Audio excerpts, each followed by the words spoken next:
Chennai RK நகர் தொகுதியில் அதிமுக அம்மா கட்சி வேட்பாளர் டிடிவி தினகரனின் ஆதரவாளர் ராமச்சந்திரன் வீட்டில் வருமான வரித்துறையினர் சோதனை நடத்தினர்.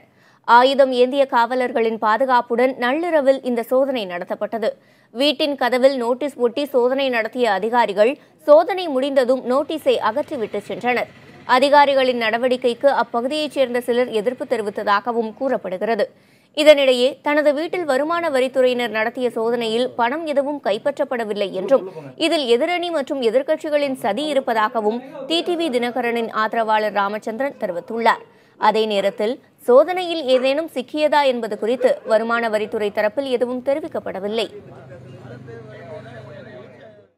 இவங்க என்ன சதி செய்தாலும் அது ஒண்ணுமே நடக்காது. வந்தாங்க, வீட்டுல வந்து செக் பண்ணாங்க, எதுவுமே ஒண்ணுமே இல்ல. பெட்ஷீட், துணி இதுதான் இருந்தது, பாய் இதான் இருந்தது. அவங்க சாரி சார்னு சொல்லிட்டு போறாங்க. இது எந்த வகையில நியாயம்? இன்னைக்கு 12-1 மணி வரைக்கும் நான் குழந்தைங்களை வச்சுக்கின்னு, பொம்பளை பிள்ளைங்களை வச்சுக்கின்னு வெளியே நான் வந்து காத்து கிடக்கக்கூடிய சூழ்நிலையை ஏற்படுத்திட்டு போயிருக்காங்க.